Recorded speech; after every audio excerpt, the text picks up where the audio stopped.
नमस्कार दोस्तों, आज हम बात कर रहे हैं कॉन्ट्रैक्ट क्या होता है। Indian contract act 1872। तो चलिए हम इसको समझते हैं। कॉन्ट्रैक्ट का मतलब क्या होता है। इंडियन कॉन्ट्रैक्ट एक्ट 1872 के हिसाब से a contract is an agreement enforceable by law. तो सिंपल भाषा में समझते हैं इसको। दो या दो से ज़्यादा लोग जब आपस में किसी लीगल काम के लिए एग्रीमेंट करते हैं तो वो एग्रीमेंट कानून के द्वारा माना जाता है, तो उसे कॉन्ट्रैक्ट कहते हैं। कौन से एग्रीमेंट कॉन्ट्रैक्ट कहलाते हैं, सबसे पहले समझते हैं। जब दो पार्टीज एग्रीमेंट करती हैं तो वो एग्रीमेंट कॉन्ट्रैक्ट कब बनता है। तो हर एग्रीमेंट जो है कॉन्ट्रैक्ट नहीं होता है, कुछ जो है स्पेसिफिक कंडीशंस होती हैं जिसमें एग्रीमेंट जो है कॉन्ट्रैक्ट बनता है। तो सबसे पहले उसके एसेंशियल फीचर हैं। सबसे पहले क्या होना चाहिए, ऑफर एंड एक्सेप्टेंस। अगर कोई एक व्यक्ति ऑफर करे कि मैंने ऑफर किया आपको कोई चीज़, जैसे मैंने तुम्हें 10,000 रुपये में अपना फ़ोन बेचता हूँ, मैं तुम्हें अपने 10,000 रुपये में अपना फ़ोन बेचता हूँ, ये क्या हो गया, ऑफर हो गया। और दूसरा व्यक्ति क्या कहता है, ऑफर को एक्सेप्ट कर देता है, जैसे ठीक है मैं खरीद लेता हूँ, तो क्या हो गया, ऑफर हो गया प्लस एक्सेप्टेंस हो गई। फिर उसके बाद क्या बन गया, एग्रीमेंट बन गया। अगर ऑफर या एक्सेप्टेंस मिसिंग है तो कॉन्ट्रैक्ट बनेगा ही नहीं। सबसे पहले ऑफर दिया होना चाहिए और जिसको ऑफर दिया वो उसको एक्सेप्ट करना चाहिए, फिर उसके बाद ही क्या बनेगा, कॉन्ट्रैक्ट बनेगा। दूसरा है लीगल ऑब्जेक्ट, जो काम हो रहा है वो लीगल होना चाहिए। अब आप ऐसा एग्रीमेंट कर रहे हो जिसमें ड्रग बेचने का काम हो रहा है, किसी का मर्डर करने का काम हो रहा है, तो वो कभी कॉन्ट्रैक्ट नहीं बनेगा। सबसे पहले क्या होना चाहिए, लीगल ऑब्जेक्ट होना चाहिए। वो एग्रीमेंट इलीगल कॉन्ट्रैक्ट नहीं होना चाहिए, एग्रीमेंट नहीं होना चाहिए। तीसरा है लॉफुल कंसिडरेशन। कॉन्ट्रैक्ट में कुछ ना कुछ लेना देना होना चाहिए। कंसिडरेशन क्या होता है, मनी। मतलब आप किसी को कुछ ऑफर कर रहे हो, कुछ एक्सेप्ट कर रहे हो, तो फिर उसमें क्या होती है, कंसिडरेशन होती है। जैसे मैंने तुम्हें 10,000 रुपये दूंगा, तुम मुझे फ़ोन दोगे, तो मतलब क्या बोला, जिसने ऑफर किया कि मैं इसको 10,000 रुपये में बेचूंगा, तो 10,000 रुपये में बेचूंगा, दूसरा बंदा उसको एक्सेप्ट कर रहा है, उसको 10,000 रुपये दे रहा है। तो कंसिडरेशन का मतलब क्या होता है, कोई भी चीज़ जो आप दे रहे हो या ले रहे हो, जैसे पैसा, सर्विस, प्रॉमिस, ETC, तो क्या हो गया, गिव एंड टेक। तो अगर गिव एंड टेक नहीं है तो कॉन्ट्रैक्ट क्या है, फेक है। उसके बाद है कैपेसिटी ऑफ पार्टीज। तो कैपेसिटी क्या होती है पार्टीज की, सबसे पहले मेजर होना चाहिए 18+। अगर 14 साल का बच्चा कॉन्ट्रैक्ट करता है, 14 साल का बच्चा कॉन्ट्रैक्ट करता है तो वो क्या, कॉन्ट्रैक्ट नहीं होता है। साउंड माइंड भी होना चाहिए। कोई पागल व्यक्ति कॉन्ट्रैक्ट कर रहा है तो वो क्या है, इलीगल होगा, वो वैलिड नहीं होगा, लॉ से डिस्क्वालीफाइड ना हो। जैसे माइनर हो गया, पागल व्यक्ति हो गया, डिस्क्वालीफाइड पर्सन हो गया, वो कॉन्ट्रैक्ट नहीं कर सकता। जो समझदार नहीं है, जो जिसके दिमाग की सोचने की क्षमता नहीं है, वो कॉन्ट्रैक्ट कैसे करेगा, तो उसका कॉन्ट्रैक्ट क्या होता है, बेकार होता है। Intention to create legal relation. हर एग्रीमेंट वैलिड कॉन्ट्रैक्ट नहीं होता। जो हर एग्रीमेंट होता है वो वैलिड कॉन्ट्रैक्ट नहीं होता।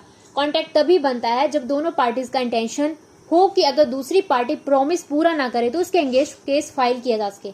अगर इंटेंशन सीरियस नहीं है या सिर्फ दोस्ती मस्ती में बात की गई है तो वो कॉन्ट्रैक्ट नहीं होता।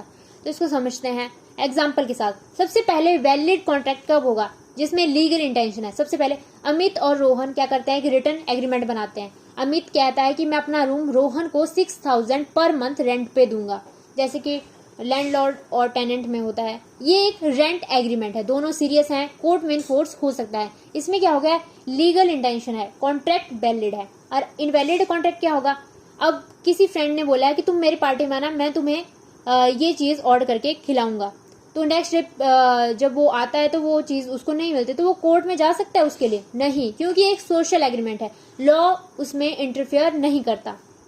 तो सबसे पहले इसको इजी क्या है, इजी ट्रिक से समझते हैं। मस्ती और दोस्ती में बनाए गए एग्रीमेंट कोर्ट में नहीं चलेंगे।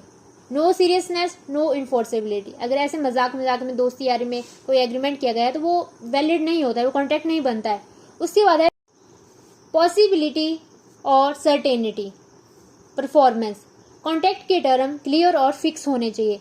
जो कॉन्ट्रैक्ट हो रहा है उसमें टर्म और कंडीशन क्या होने चाहिए, फिक्स होने चाहिए। अगर एग्रीमेंट में लिखा है कुछ अच्छी चीज़ या कभी फ्यूचर में, तो वो कॉन्ट्रैक्ट क्या है, अनक्लियर है।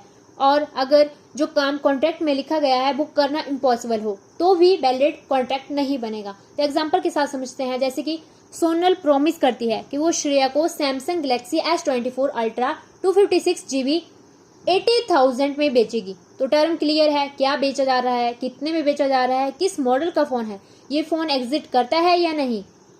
तो बेचना पॉसिबल है, कॉन्ट्रैक्ट क्या हो गया, वैलिड हो गया। दूसरा क्या है, इनवैलिड। मैं तुम्हें कुछ वैल्यूएबल चीज दूंगा, अब उसमें चीज का मेंशन ही नहीं की गई है, क्या है वो, फोन है, साइकिल है, गिफ्ट कार्ड है, उसमें क्लियर नहीं है, तो टर्म क्या है, अनक्लियर है, तो कॉन्ट्रैक्ट क्या होता है, वॉइड होता है। तो अब दूसरा एग्जांपल लेते हैं। रवि कॉन्ट्रैक्ट करता है कि मैं तुम्हें मून से सोना ला के दूंगा, तो ये क्या इम्पॉसिबल है ना।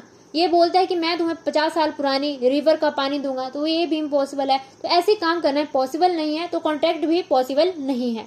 तो सबसे पहले क्या है, जो अनक्लियर और या इम्पॉसिबल हो वो कॉन्ट्रैक्ट वैलिड नहीं बन सकता। सबसे पहले क्या होना चाहिए, क्लियर होना चाहिए, पॉसिबल होना चाहिए, वैलिड कॉन्ट्रैक्ट बन जाएगा। कंफ्यूजिंग या इम्पॉसिबल है तो वो इनवैलिड होगा। उसके बाद है इनफोर्सेबिलिटी बाय लॉ। हर वैलिड लुकिंग एग्रीमेंट कॉन्ट्रैक्ट नहीं होता। क्या मतलब, हर एग्रीमेंट क्या होगा, कॉन्ट्रैक्ट नहीं होगा। अगर एग्रीमेंट कानून के खिलाफ हो या किसी पब्लिक पॉलिसी वायलेट करता हो तो वो वॉइड होता है।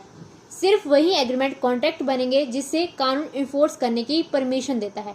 तो सबसे पहले समझते हैं एग्जाम्पल के साथ। मीना और अंजलि एक कोचिंग कॉन्ट्रैक्ट साइन करती हैं। मीना 5000 मन देगी और अंजलि हर वीकेंड उसे लॉ पढ़ाएगी। तो क्या हो गया, teaching is legal, money exchange is legal, proper term लिखे गए हैं, इन्फोर्सेबल बाय लॉ, वैलिड। ये क्या बन जाता है, वैलिड कॉन्ट्रैक्ट बन जाता है। अब इनवैलिड क्या होगा, सुनील और अमित मिलकर क्या करते हैं, एग्रीमेंट करते हैं, मैं तुम्हारे लिए नकली नोट छापूंगा, तुम मुझे 50,000 दोगे। ये पूरा काम क्या है, इलीगल है। लॉ इस एग्रीमेंट को कभी इन्फोर्स नहीं करेगा, कॉन्ट्रैक्ट क्या होगा, इनवैलिड होगा। तो अनदर इनवैलिड एग्जाम्पल समझते हैं। कोई एग्रीमेंट है जिसमें बोला गया है कि तुम कोर्ट में झूठी गवाही दोगे, मैं तुम्हें 10,000 दूंगा। तो क्या है, अंगेज justice and public interest, violate public policy, no enforceable by law. तो जो कानून के खिलाफ है वो कॉन्ट्रैक्ट का हिस्सा नहीं बन सकता। वैलिड तभी होगा जब एग्रीमेंट लॉ की अप्रूवल दोनों हो। तो क्या समझा आपने, सबसे पहले क्या होगा, ऑफर एंड एक्सेप्टेंस। दूसरा क्या होगा, लीगल ऑब्जेक्ट। तीसरा consideration. Fourth capacity. Fifth intention. Six term and clear. 7 enforceable by. अगर आपको वीडियो अच्छी लगी तो लाइक, शेयर और सब्सक्राइब करना ना भूलें।